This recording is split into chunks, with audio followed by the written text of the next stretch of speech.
Bismillahirrahmanirrahim. Assalamualaikum warahmatullahi wabarakatuh. Waalaikumsalam warahmatullahi wabarakatuh.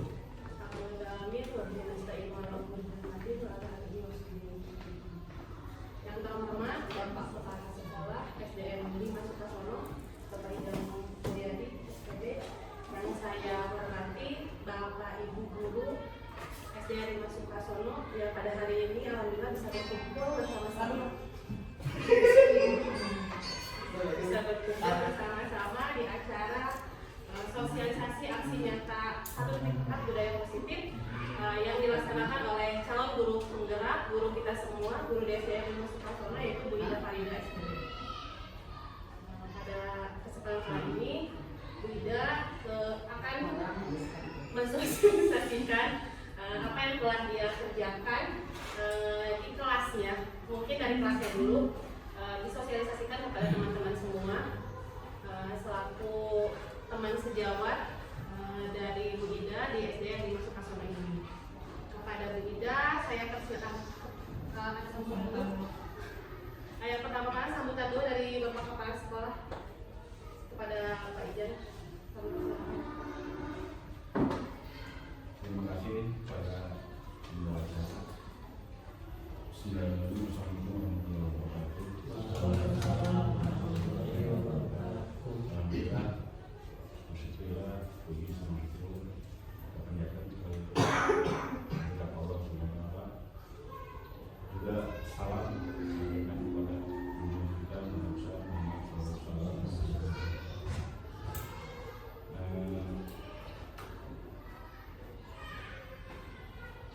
Sebetulnya ini ada juga bukan sosialisasi aksi nyata itu saja. Ini ada beberapa yang akan saya sampaikan hasil rapat kemarin ya, yang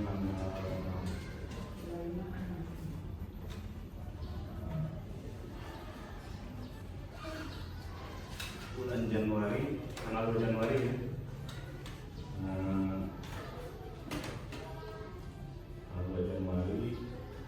Menurut pengarahan dari Ibu Kobil bidang pendidikan Jakarta Sekolah juga ada pengarahan dari para pengawas. Pertama, saya ucapkan terima kasih kepada guru-guru yang ada di Sukasono yang bisa menghadiri rapat ini, rapat juga sosialisasi guru penggerak. Alhamdulillah, saya juga buat rekan kita atau anak saya atau rekan kita, karena sudah ada guru penggerak satu orang yang guru penggerak yang pertama ya, guru Rizka. Yang kedua, sekarang ada bukan calon lagi tapi sedang melaksanakan pendidikan guru penggerak. Jadi kita itu ada 2 orang guru penggerak. Diharapkan yang lainnya menyusul mengikuti guru penggerak, mengikuti jejak mereka. Karena ini kan mendengar kabar, kalau mendengar kabar yang mudah-mudahan terjadi. Kalau terjadi kan sudah diatur. Katanya ada ini, insya Allah kan itu kan merupakan janji dengan Ibu. Kemungkinan nanti semua itu harus mengikuti atau melaksanakan guru penggerak. Nah, sekarang nih kita manfaatkan guru penggerak yang sudah ada di sekolah kita. Ada 2 orang ya. Kita timba ilmunya, kita cinta ilmunya, bagaimana pelaksanaan atau penyampaian terhadap siswa dengan hasil yang diperoleh oleh guru penggerak. Kita bisa nimba ilmunya, kita belajar. Mungkin sekarang air sal kemarin ngikut dan kita juga terus belajar ikut.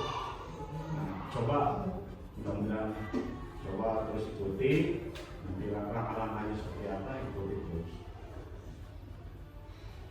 Selanjutnya dari mulai bulan November, dari September, Oktober, November biasanya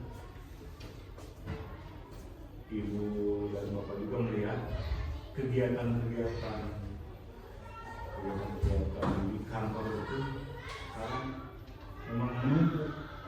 Sampai hari ini saya harus mengambil hasil dari inspektorat, hasil pemeriksaan dari inspektorat kemarin 8 SD berangkat ke Garut mengambil hasil. Jadi ini masyarakat ya. Dari hari Rabu kemarin saja, hari Rabu saya dengar ini mengenai absen di karantina dan guru sudah. Terus kemarin Rabu kemarin ada kegiatan kemarin itu sosialisasi dapodik. Seharusnya dapodik itu kemarin kan hanya OPS yang mengikutinya, karena ada kemarin cuma ada Pak Sekris Pak Yusuf.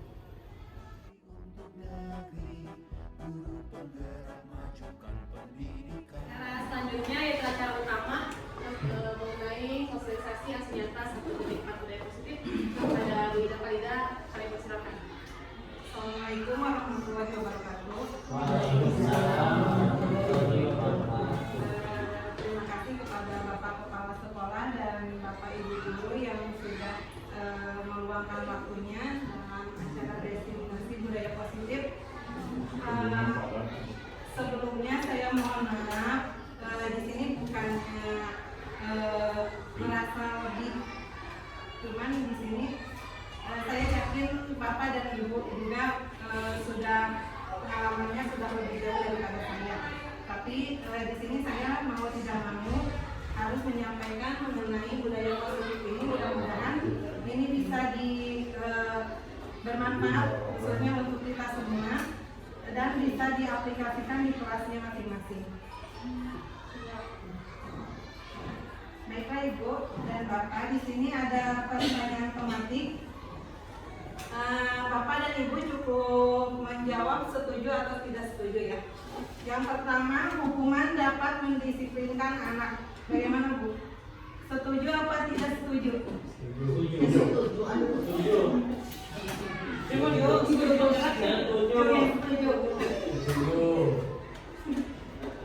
Kemudian pertanyaan tematik yang kedua, pemberian hukuman dengan hal positif seperti membaca atau membersihkan halaman sekolah dapat meningkatkan disiplin anak.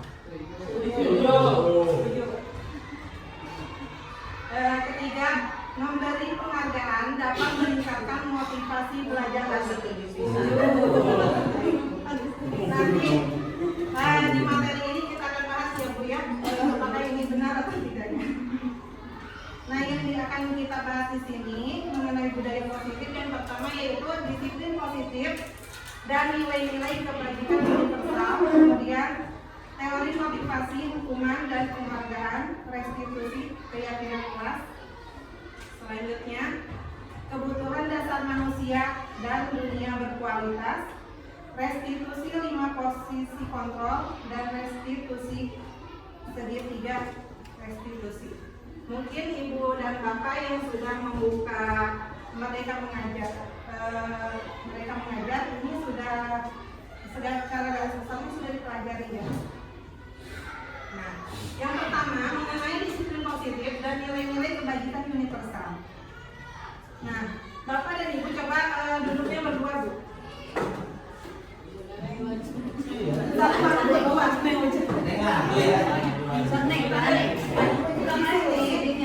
Saya akan bagikan dalam satu kampungnya itu satu kertas ya. Nanti tulis sama yang memegang kertas ini benda yang paling berharga. Benda yang paling berharganya.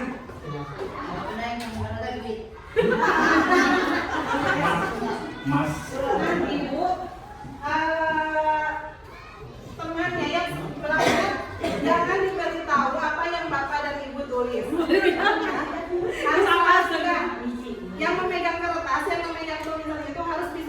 dipertahankan apa yang ditulisnya itu jangan sampai ketahuan sama teman sebelahnya.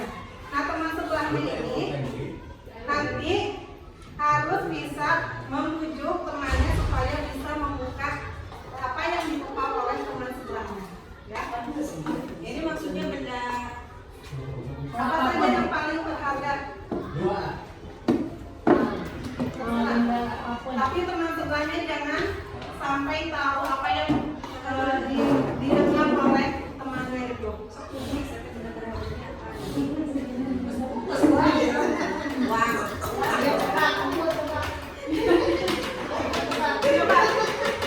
Teman yang sebelahnya harus bisa membujuk temannya supaya temannya bisa membuka apa yang dipertahankan oleh temannya.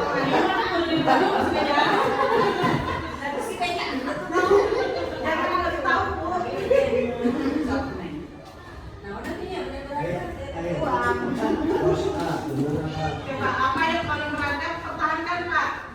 Ayah Sal harus bisa membujuk Pak Mamak supaya bisa membukanya. Tapi Pak Mamak harus bisa mempertahankannya.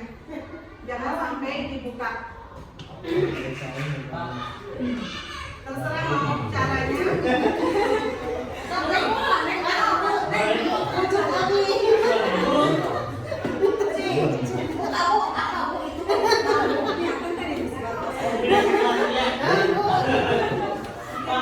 Mempertahankan apa yang kita punya ya. Apa yang berharga itu uang untukmu. Tidak ada uang. Aku musik, Besti. Boleh. Apapun. Mau kan tuh.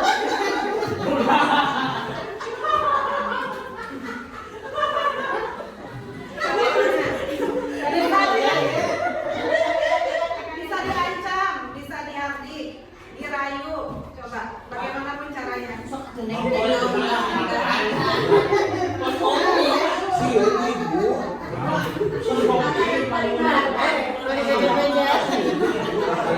Keluarga.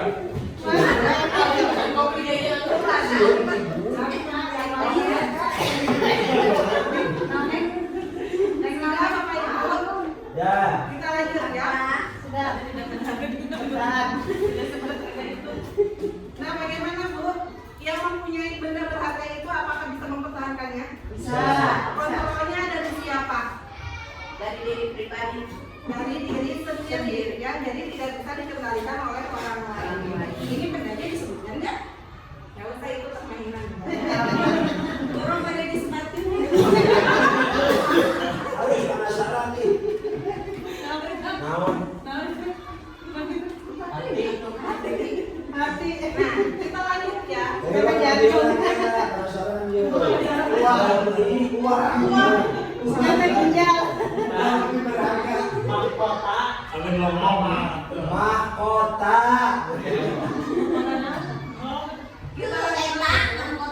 Jadi kontrolnya ada di diri kita sendiri ya. Orang lain walaupun mau dihati, mau diancam, mau bagaimanapun juga tidak bisa ya, karena posisi kontrolnya ada di diri sendiri. Jadi ini betul nih.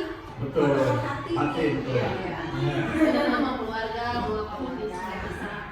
Nah, kemudian selanjutnya perubahan paradigma teori kontrol atau teori pilihan ilustrasi kontrol. Di sini ilusi guru mengontrol murid. Kemudian ilusi bahwa kritik dan membuat orang merasa bersalah dapat menguatkan karakter. Kemudian ilusi bahwa semua penguatan positif, efektif dan bermanfaat. Dan selanjutnya ilusi bahwa orang dewasa memiliki hak untuk memaksa. Nulis ya. Udah tidur Jadi Kalau merasakan siapa gitu. Jangan balik. Bila kita ingin membuat kemajuan perlahan-lahan sedikit-sedikit, ubahlah sikap atau perilaku Anda. Namun bila kita ingin memperbaiki cara-cara utama kita, maka kita perlu mengubah kerangka acuan kita. Ubahlah bagaimana Anda melihat dunia, bagaimana Anda berpikir tentang manusia. Ubahlah paradigma Anda, skema pemahaman dan penjelasan aspek-aspek tertentu yang realitas. Nah, ini perubahan paradigma stimulus respons teori kontrol teori pilihan. Siapa sesungguhnya yang memiliki kontrol? Nah tadi itu dari permainan tadi itu siapa sesungguhnya yang memiliki kontrol itu? Dari diri kita sendiri ya. Stimulus responnya itu misalnya kita mencoba mengubah agar orang lain berpandangan sama dengan kita. Nah teori kontrolnya kita berusaha memahami pandangan orang lain tentang dunia ya. Kita tidak bisa memaksakan kehendak kita. Kemudian perilaku buruk dianggap sebagai suatu kesalahan. Semua perilaku memiliki tujuan. Kemudian stimulus respon yang ketiga, orang lain bisa mengontrol saya. Nah, teori kontrol itu ternyata hanya Anda yang bisa mengontrol diri Anda sendiri ya. Jadi tidak bisa dikendalikan oleh orang lain. Kemudian pemaksaan pada saat bujukan gagal. Teori kontrolnya kolaborasi dan konsensus menciptakan pilihan-pilihan baru. Model berpikir menang atau kalah. Model berpikir menang ya. Win-win solution.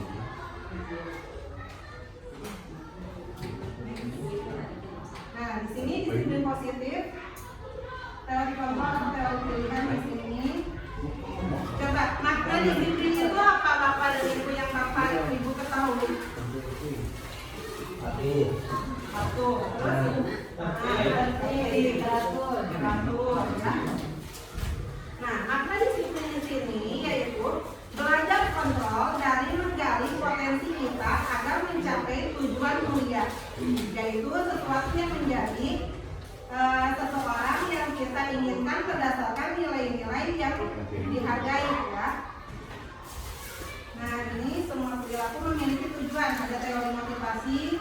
Nah, teori motivasi ini tujuannya itu untuk menghindari hukuman, untuk mendapatkan imbalan, dan untuk menghargai diri sendiri. Kemudian ada nilai-nilai kebaikan yang serta nanti kita bahas ya. Ini model berpikir menang-menang, kolaborasi dan konsensus, terus menciptakan pilihan-pilihan baru. Ada 5 posisi kontrol ya. Mungkin Bapak Ibu dan yang sudah membuka Merdeka Mengajar tentang posisi kontrol ini sudah dipelajari sebenarnya. Kemudian tentang kebutuhan dasar manusia.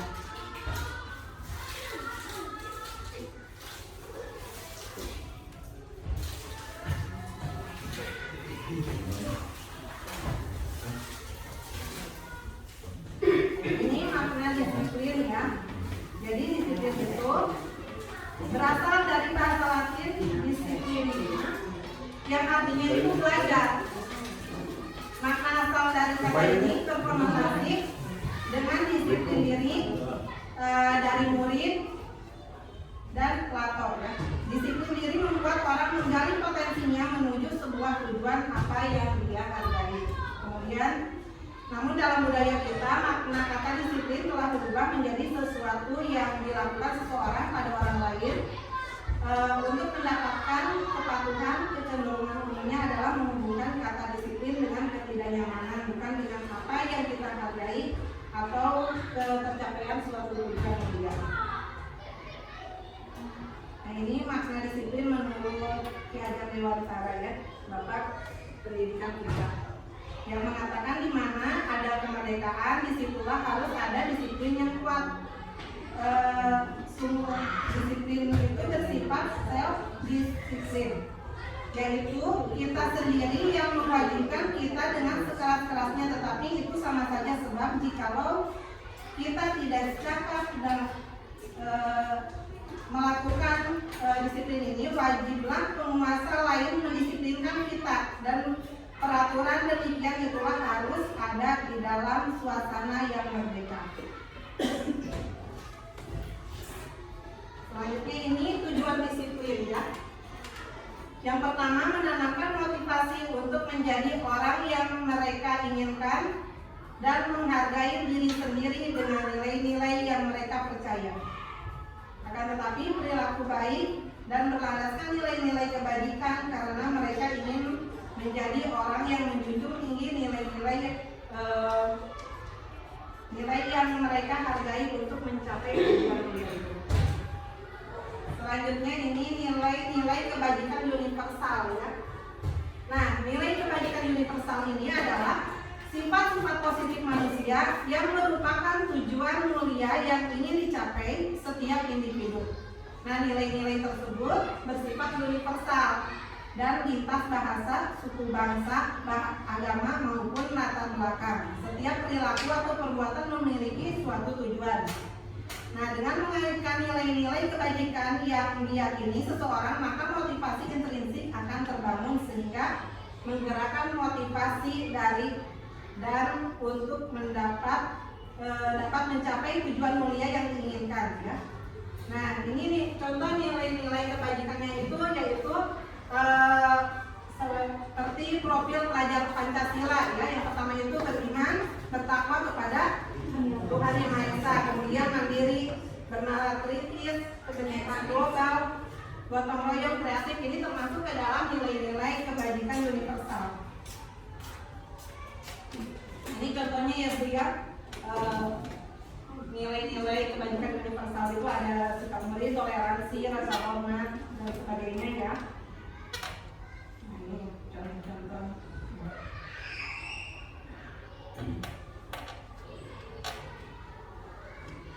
Peduli, kebersihan. Nah, selanjutnya tentang teori motivasi, hukuman dan penghargaan restitusi.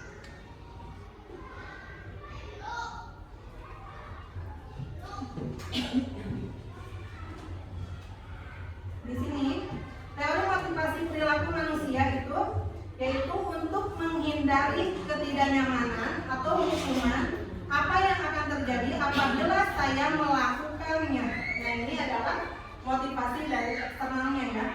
Kemudian untuk mendapatkan imbalan dari orang lain atau institusi. Ini termasuk motivasi eksternal. Dan untuk menghargai diri sendiri ya, motivasi internalnya atau tujuan disiplin positif ini.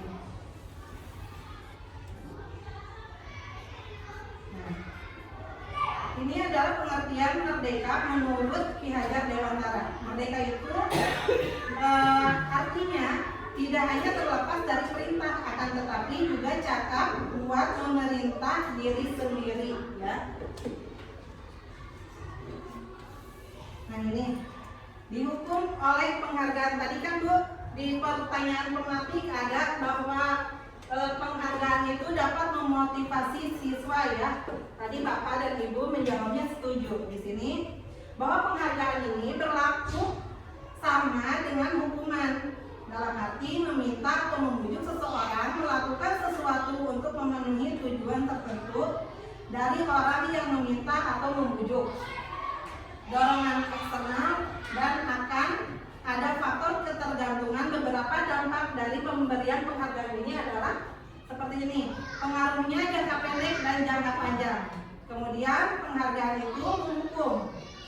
Kemudian penghargaan mengurangi ketepatan. Penghargaan tidak efektif dan penghargaan dapat merusak hubungan. Misalnya merusak hubungan antara siswa dengan siswa lainnya ya. Jadi penghargaan itu bersifat jangka pendek. Nah, ini dihukum oleh penghargaan. Jadi penghargaan itu dapat menghukum sebenarnya Bapak dan Ibu. Saat kita berulang kali menjanjikan hadiah kepada anak-anak agar berperilaku bertanggung jawab atau kepada seorang murid agar mempelajari sesuatu yang baru atau kepada seorang karyawan agar melakukan pekerjaan yang berkualitas, kita sedang berasumsi bahwa mereka tidak dapat melakukannya atau mereka tidak akan memilih untuk melakukannya ya. Jadi penghargaan ini sifatnya menghukum. Kemudian berpengaruh jangka pendek dan jangka panjang. Penghargaan efektif jika kita menginginkan seseorang melakukan sesuatu yang kita inginkan dalam jangka waktu pendek. Lalu jika kita menggunakan penghargaan lagi dan lagi, maka orang tersebut akan tergantung pada penghargaan yang diberikan serta kehilangan motivasi di dalam dirinya. Jadi anak melakukan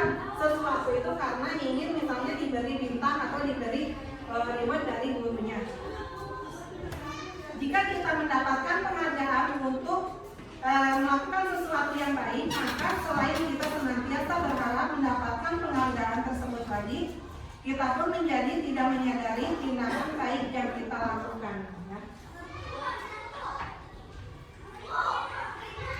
Kemudian ini dihukum oleh penghargaan. Jadi penghargaan itu dapat menurunkan kualitas, kemudian penghargaan mematikan kreativitas, dan penghargaan mengurangi motivasi intrinsiknya. Ya. Jadi sebenarnya penghargaan ini hanya bersifatnya sementara. Jadi anak bisa dapat mau melakukan apa yang diperintah oleh guru, karena ini mendapatkan hadiah, tapi ini sifatnya sementara.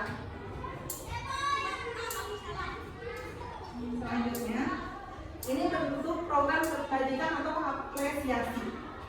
Nah, dalam memberikan apresiasi atau pengakuan perlu diingat beberapa hal, yaitu beri pengakuan secara khusus, beri pengakuan secara pribadi, kemudian beri pengakuan kepada semua murid, kemudian beri pengakuan secara konsisten, fokus pada proses. Nah, ini perbedaan hukuman dan konsekuensi. Coba Bapak dan Ibu. Nggak kelihatan. Mencatat, coba Bu, tindakan dulu nih.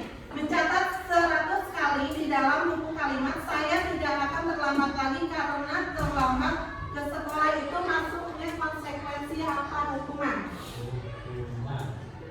Hukuman apa konsekuensi? Hukuman. Lari mengelilingi lapangan basket 2 kali karena terlambat hadir di sekolah, hukuman apa konsekuensi? Hukuman. Murid diminta untuk push up 15 kali karena tidak menggunakan masker ke sekolah.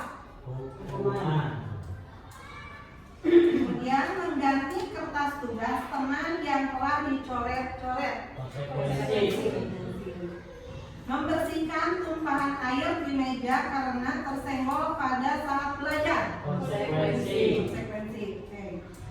Murid disuruh untuk mengenakan sepatu seharian di sekolah karena tidak mengenakan sepatu hitam. Murid disuruh untuk mengenakan sepatu seharian di sekolah untuk tidak mengenakan sepatu di sekolah karena tidak mengenakan sepatu hitam. Hukuman. Lari mengelilingi lapangan basket 2 kali karena terlambat 10 menit untuk pelajaran PJOK. Hukuman. Baik, kita lihat jawabannya di sini. Nah, di sini ya. Mencatat 100 kali dalam buku kalimat saya tidak akan terlambat lagi karena terlambat ke sekolah, itu termasuk ke dalam hukuman. Betul ya. Lari mengelilingi lapangan basket 2 kali karena terlambat hadir di sekolah, termasuk hukuman. Betul ya. Murid diminta push up 15 kali untuk tidak mengenakan masker ke sekolah, termasuk hukuman juga. Mengganti kertas tugas teman yang telah dicoret-coret, konsekuensi ya. Membersihkan tumpahan air di meja tulis karena tersenggol pada saat belajar, konsekuensi. Murid disuruh untuk tidak mengenakan sepatu seharian di sekolah karena tidak mengenakan sepatu hitam. Lari mengelilingi lapangan basket 2 kali karena terlambat 10 menit. Pelajaran PJOK. Di sini masuk ke dalam konsekuensi ya, karena pas pelajaran PJOK. Nah, ini perbedaan hukuman dan konsekuensi. Kalau hukuman itu sesuatu yang menyakitkan yang harus terjadi, sedangkan konsekuensi itu sesuatu yang harus terjadi. Kemudian hukuman itu dapat membuat anak sakit fisik maupun hati untuk jangka waktu yang lama. Kemudian membuat anak merasa tidak nyaman dan dalam jangka waktu pendek, jadi konsekuensi ya. Kemudian hukuman itu anak membenci kedisiplinan dan konsekuensi anak menghargai disiplin. Itu perbedaannya ya antara hukuman dan konsekuensi. Nah, hukuman ini sifatnya itu paksaan, sedangkan konsekuensi itu stimulus dan tanggapan. Kemudian hukuman ini mendorong anak menyakiti diri sendiri, sedangkan konsekuensi mendorong anak agar mudah menyesuaikan diri. Kemudian hukuman konsep diri sedangkan konsekuensi ini konsep diri yang baik. Ini kemudian hukuman ini anak belajar untuk menyembunyikan kesalahan, sedangkan konsekuensi anak belajar untuk mematuhi peraturan.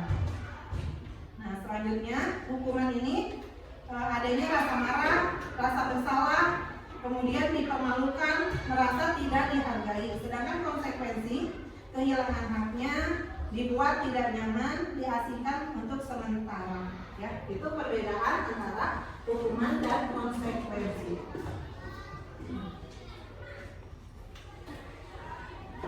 Nah, selanjutnya kita ke restitusi. Nah, restitusi itu adalah proses menciptakan kondisi bagi murid untuk memperbaiki kesalahan mereka, sehingga mereka bisa kembali pada kelompok mereka dengan karakter yang lebih kuat. Restitusi juga merupakan proses kolaboratif yang mengajarkan murid untuk mencari solusi untuk masalah mereka dan membantu murid berpikir tentang orang seperti apa yang mereka ingin menjadi tujuan mulia dan bagaimana mereka harus memperlakukan orang lain. Yaitu tentang restitusi. Nah, ini perbedaan hukuman, konsekuensi, dan restitusi. Tadi hukuman itu sesuatu yang menyakitkan yang harus terjadi, sedangkan konsekuensi itu harus terjadi, ya. Kemudian kalau restitusi, perbedaannya dari kedua tadi, yaitu restitusi merupakan pilihan. Nah, ini kalau hukuman tadi katanya tidak nyaman, ya, anak dalam jangka waktu yang sangat panjang, sedangkan konsekuensi itu membuat anak tidak nyaman dalam jangka waktu yang pendek. Dan kalau di dalam restitusi menguatkan untuk murid anak dalam jangka waktu yang panjang. Jadi adanya penguatan di dalam restitusi itu beda dengan hukuman dan konsekuensi. Kemudian ini kalau dalam hukuman korban mendapatkan keadilan, konsekuensi korban bisa diabaikan, dan kalau restitusi itu korban mendapat ganti. Jadi kalau dalam restitusi itu ada solusinya.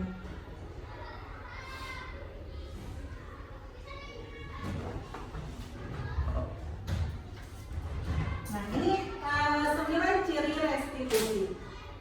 Restitusi itu bukan untuk menembus kesalahan, namun untuk belajar dari kesalahan yang diperbuatnya, kemudian memperbaiki hubungan, tawaran bukan paksaan. Jadi tidak ada paksaan dalam restitusi itu, ya. Kemudian restitusi menuntut untuk melihat ke dalam diri.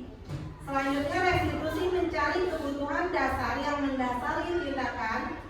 Restitusi diri adalah cara yang paling baik. Restitusi fokus pada karakter bukan tindakan. Restitusi fokus pada solusi. Restitusi mengembalikan murid yang berbuat salah pada kelompoknya. Selanjutnya mengenai keyakinan kelas. Ini ya, Bu. Dulu kalau di kelas itu biasanya ada tata tertib kelas. Nah, kalau di dalam tata tertib itu bersifat ini, ya, kata-katanya itu panjang, ya. Sedangkan di keyakinan kelas ini dulu adanya peraturan di dalam kelas itu. Nah, sekarang harus dirubah menjadi keyakinan kelas. Nah, mengapa harus dirubah menjadi keyakinan kelas? Karena mengapa kita memiliki peraturan yang harus, nih contohnya, mengapa kita memiliki peraturan harus menggunakan helm bila mengendarai roda 2? Coba, kenapa kita harus menggunakan helm? Untuk keselamatan, ya. Biar tidak jalan. Berarti itu takut hukuman. Mengapa kita memiliki peraturan 3M? Menggunakan masker, mencuci tangan, dan menjaga jarak 1,5 meter. Nih, waktu pandemi. Takut COVID atau takut mulut?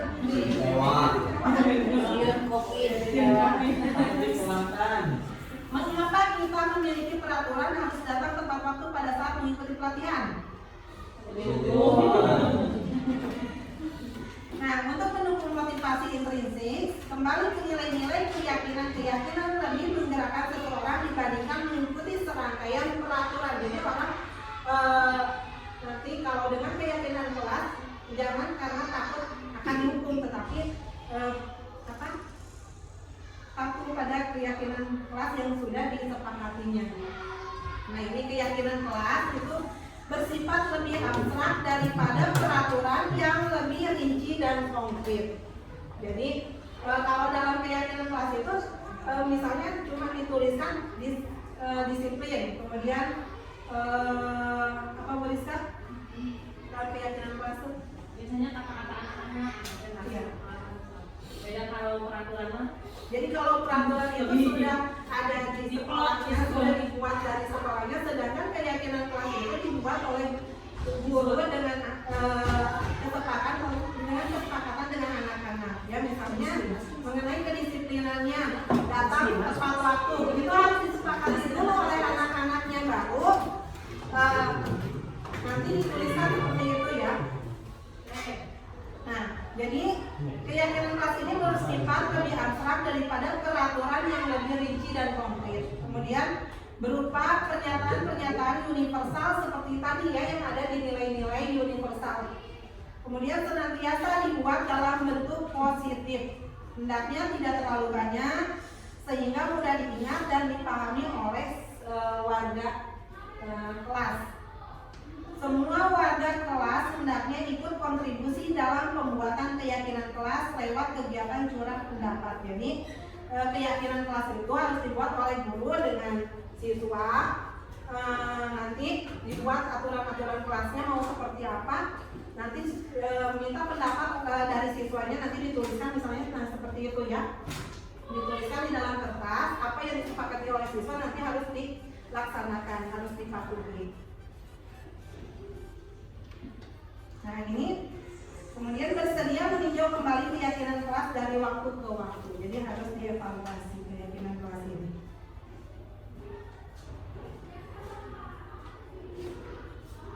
Selanjutnya, prosedur pembentukan keyakinan kelas. Mudah-mudahan nanti Bapak dan Ibu bisa melaksanakan keyakinan kelas ini di kelasnya masing-masing ya. Nah, ini prosedurnya itu mempersilakan warga sekolah atau murid-murid sekolah atau kelas untuk bercurah pendapat tentang peraturan yang perlu disepakati di sekolah atau di kelas. Jadi minta pendapat kepada murid peraturan apa saja yang ada di kelasnya. Misalnya tidak membuang sampah sembarangan, kebersihannya itu ya, kemudian kedisiplinannya apa. Nah, itu minta pendapat dari murid. Nanti disepakati oleh semuanya warga kelas atau sekolah. Kemudian mencatat masukan-masukan para murid atau warga sekolah di papan tulis atau di kertas besar, di mana anggota kelas atau warga sekolah bisa melihat hasil curah pendapat tersebut.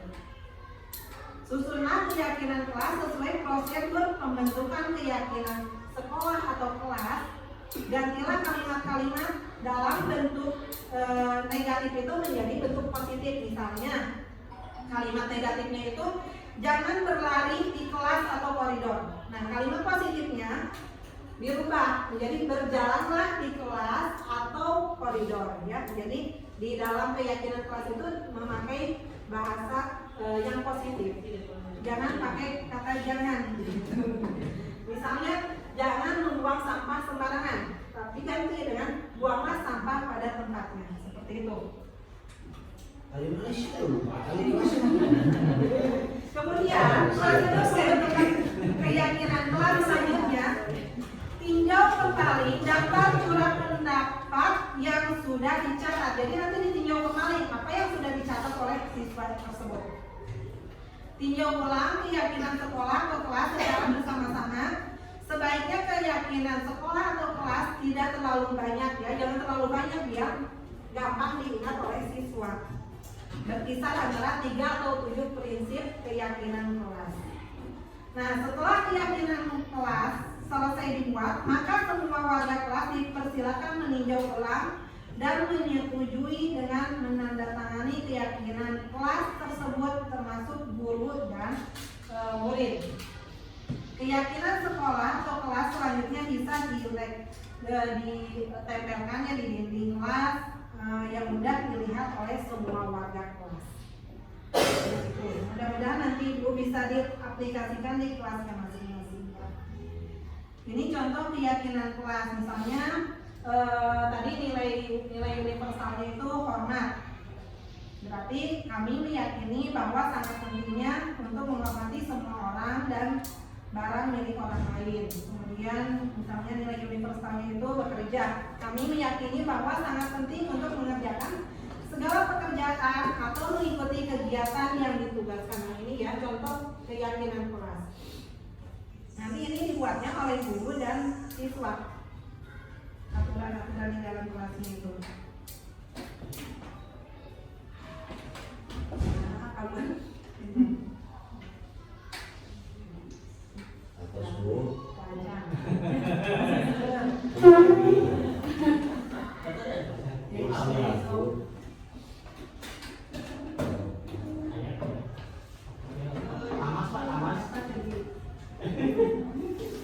Nah, itu mengenai keyakinan kelas ya.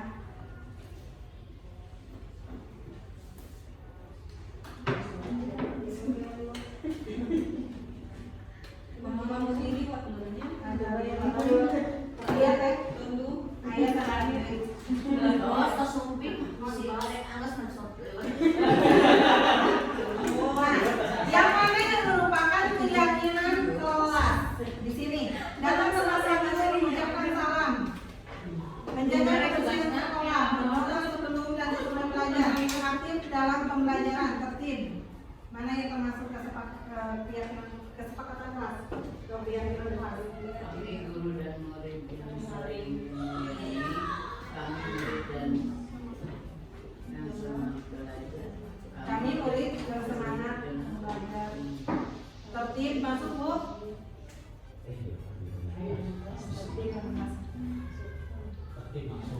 Ya. Nanti bisa dilihat ya dari nilai-nilai universalnya. Nah, ini kegiatan pendalaman keyakinan kelas. Misalnya tampak seperti datang tepat waktu. Ini termasuk nilai-nilai universal yang hormat ya. Tidak tampaknya itu sering hadir terlambat, kemudian menyapa teman dan guru setiap hari. Yang tidak tampaknya acuh kepada teman dan guru. Nah, ini ya, mengembalikan barang teman yang dipinjam, kemudian yang tidak tampaknya tidak mengembalikan barang yang telah dipinjam dan meletakkannya sembarangan. Selanjutnya ini tentang keyakinan kelas. Peraturannya, misalnya dalam peraturan selalu kembalikan buku ke tempatnya. Keyakinan kelasnya kira-kira apa kalau dibuat keyakinan kelas?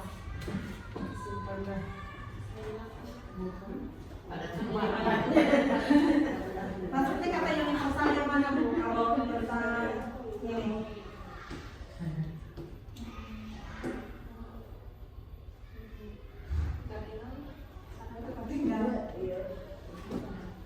nah ini ya. Jadi kalau keyakinan kelas itu kata-katanya itu seperti tadi yang kata-kata abstrak, seperti yang ada di nilai-nilai universal. Misalnya kalau di peraturan itu panjang kan, selalu kembalikan buku ke tempatnya. Nah, sedangkan di keyakinan kelas cukup tulis tanggung jawab. Ya. Nah, misalnya di peraturan dilarang mengganggu orang lain. Di keyakinan kelas menghormati orang lain. Hadir di sekolah 15 menit sebelum pembelajaran dimulai. Nah, ini di keyakinan kelas ditulisnya menghormati orang lain berkomitmen ya. Dilarang melakukan kekerasan.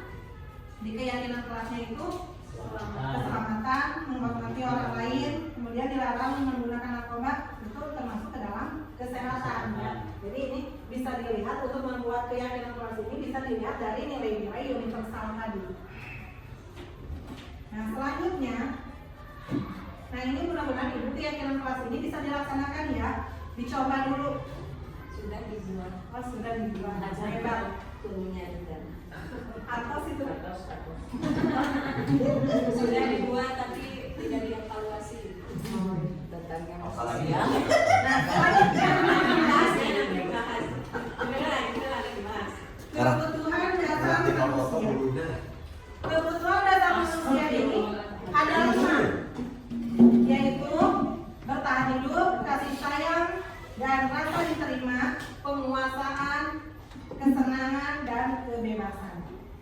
mengenai kebutuhan dasar manusia.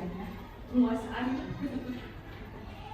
Nah, kemudian dunia berkualitas ini. Dunia berkualitas adalah tempat khusus dalam pikiran Anda, tempat Anda menyimpan gambaran representasi dari semua yang Anda inginkan. Bisa berisi orang-orang, hal-hal apa saja yang terbaik dalam hidup, membuat Anda merasa bahagia dan terpenuhi kebutuhan dasarnya. Ya, ini menurut William Glasser. Dan ini nih Bu, mengenai posisi kontrol. Posisi kontrol di sini ada 5. Ada penghukum, pembuat merasa bersalah, teman, pemantau, dan manajer. Mudah-mudahan pasti di sini Ibu dan Bapak sudah melaksanakan mungkinnya semua ini posisi kontrol. Bisa lihat di sini ada videonya mengenai posisi kontrol. Posisi kontrol. 5 posisi kontrol dalam restitusi adalah proses perjalanan seorang pendidik agar dapat mengenali dirinya. Pada video kali ini, kita akan membahas tentang 5 posisi kontrol yang dikembangkan oleh dosen dan contoh penerapannya.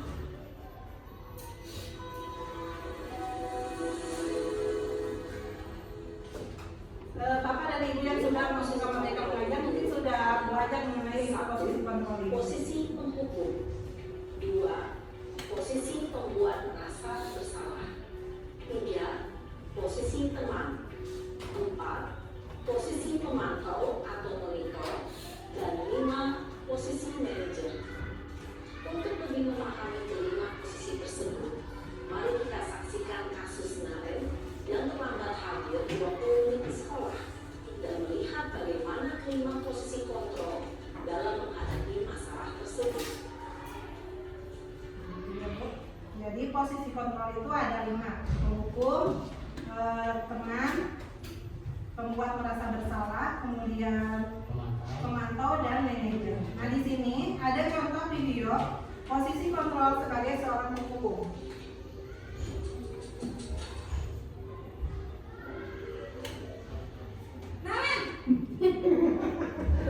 Ayah nih.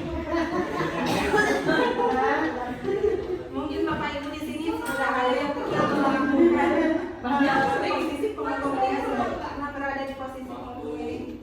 Saya Apa coba? Alasan kamu apa lagi? Kapan sih kamu tidak terlambat? Malas sekali ya kamu jadi anak. saya Dasar pemalas. Ucap. Gak kapok kau.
Posisi Yang merasa bersalah berbicara dengan nada tenang, cenderung lembut, namun kata-kata yang diutarakan membuat murid merasa menjadi orang yang gagal, memandang buruk dirinya sendiri, merasa tidak berharga, dan tidak sanggup membahagiakan orang lain. Nah, itu posisi kontrol yang kedua. Dan yang ketiga, cepat. Posisi kontrol sebagai teman.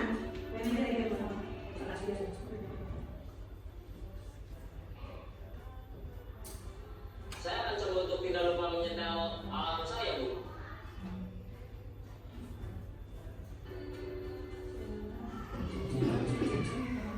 Jadi kalau teman itu memposisikan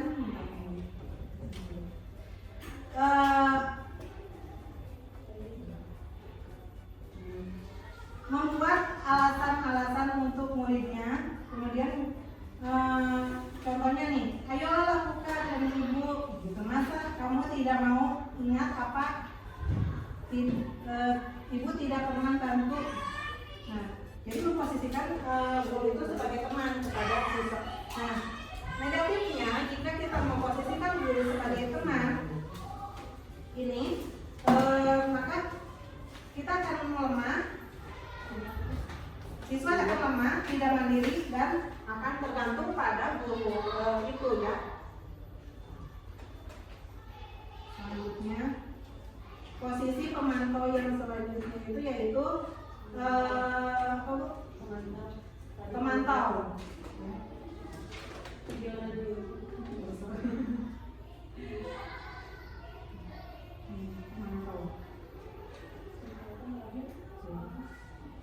Nah, ini posisi pemantau atau monitor.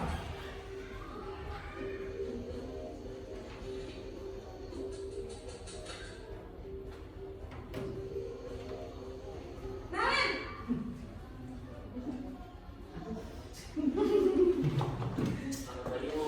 Wakil Nah, stabil. Apa peraturan sekolah kita tentang jam berapa kita harus masuk sekolah, Nak? Kita harus di sekolah jam 7, Bu. Iya betul, sekarang sudah jam 7.20. Naren sudah tahu konsekuensinya jika terlambat hadir. Paham, Bu. Saya harus tinggal kelas pas jam istirahat selama 20 menit. Iya benar, konsekuensinya demikian. Jadi nanti jam 9.30 pas istirahat, kamu harus tinggal di kelas, kerjakan tugas tambahan untuk ketertinggalan kamu, ya? Baik, Bu. Aisyah beli kamu. Pemantau ya. Adalah untuk mengontrol murid. Guru mengarahkan murid berdasarkan peraturan dan konsekuensi. Seorang pemantau menunjukkan bahasa tubuh dan ekspresi wajah yang datar dan cenderung formal. Dan posisi yang terakhir itu adalah sebagai manajer.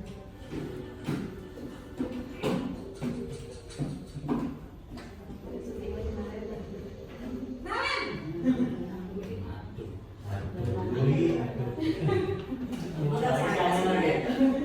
Selamat pagi, Naren. Maaf, Bu. Saya terlambat. Iya, sekolah masuknya jam 7, sekarang sudah jam 7.20. Jadi sekarang bagaimana ini, Naren? Maaf, Bu. Saya lupa setel alarm saya semalam. Baiklah, menurut kamu, keyakinan sekolah yang mana yang perlu kamu meningkatkan? Menghargai diri sendiri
Bapak dan Ibu, dari kelima posisi kontrol tadi, kira-kira posisi kontrol mana yang tepat dilaksanakan oleh kita?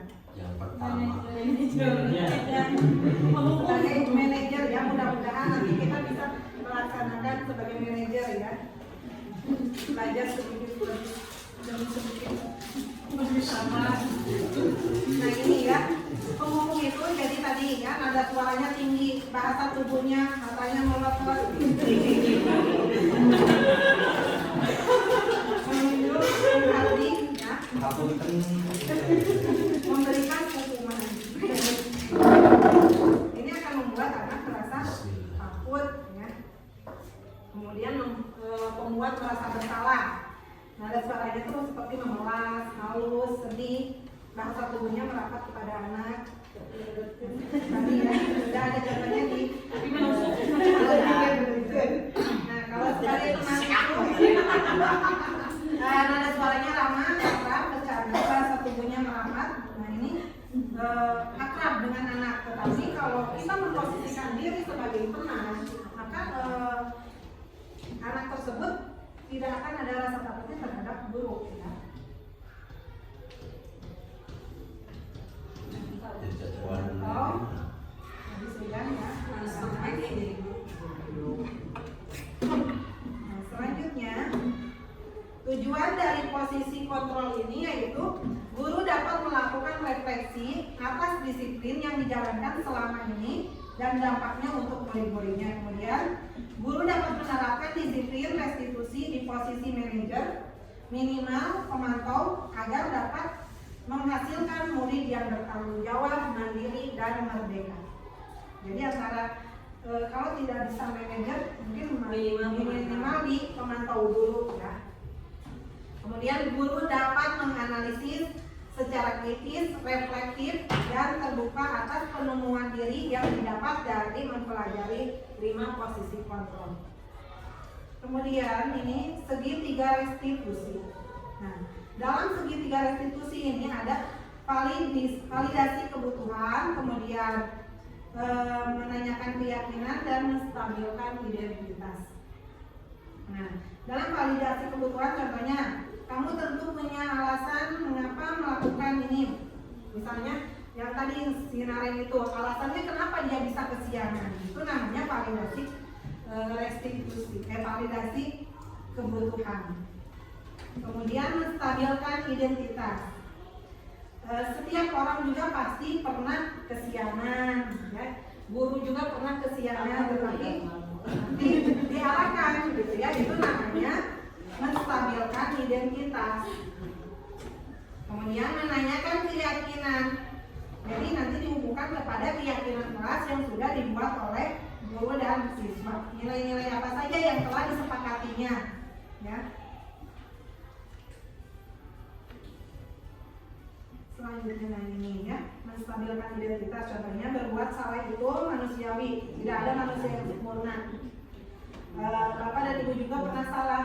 Nah, kita pasti bisa menyelesaikan permasalahan ini. Jadi sama-sama menyelesaikan masalah yang dialami oleh siswa.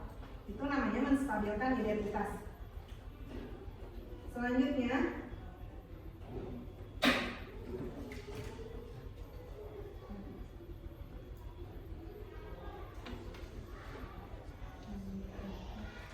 tadi udah ya, yang validasi kebutuhan, menstabilkan identitas dan menanyakan keyakinan.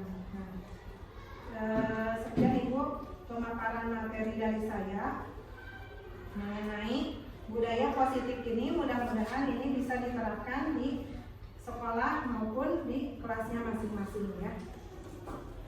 Wabillahi taufiq wal hidayah. Wassalamualaikum warahmatullahi wabarakatuh.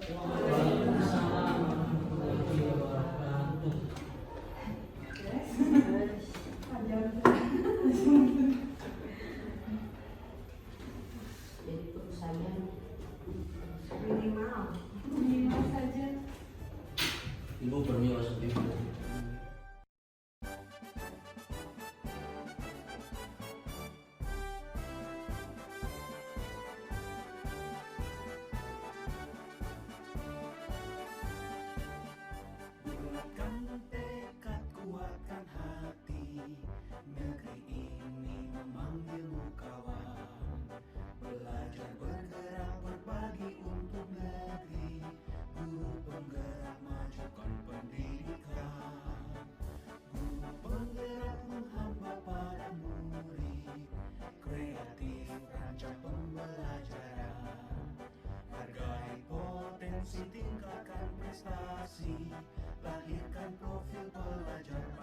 Pancasila.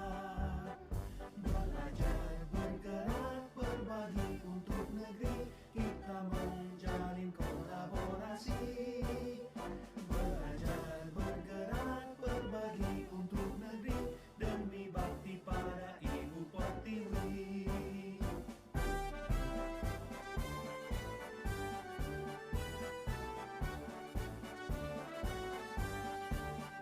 Bulatkan tekad, kuatkan hati, negeri ini memanggilmu kawan.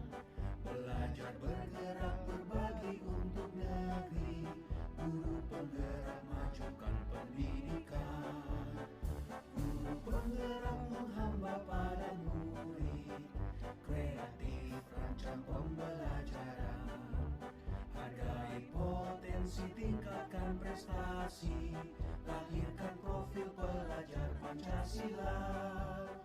Belajar, bergerak, berbagi untuk negeri, kita menjalin kolaborasi. Belajar, bergerak, berbagi untuk negeri, demi bakti pada Ibu Pertiwi. Belajar, bergerak, berbagi untuk negeri, kita menjalin kolaborasi. Belajar, bergerak, berbagi untuk negeri, demi bakti pada Ibu Pertiwi. Demi bakti pada Ibu Pertiwi.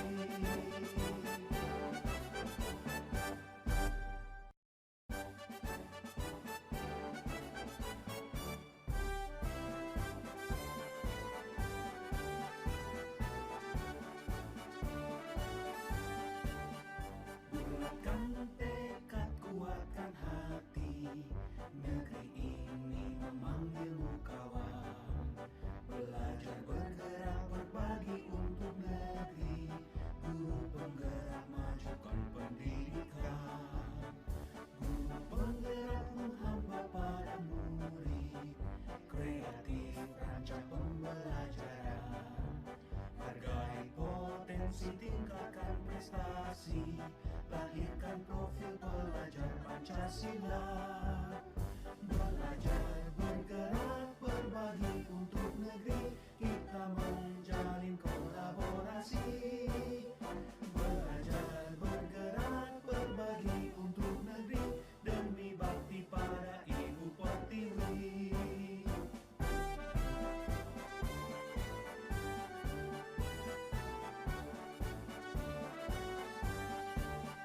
Bulatkan tekad, kuatkan hati, negeri ini memanggilmu kawan. Belajar, bergerak, berbagi untuk negeri, guru penggerak majukan pendidikan. Guru penggerak menghamba pada murid, kreatif rancang pembelajaran. Hargai potensi, tingkatkan prestasi, lahirkan profil pelajar Pancasila.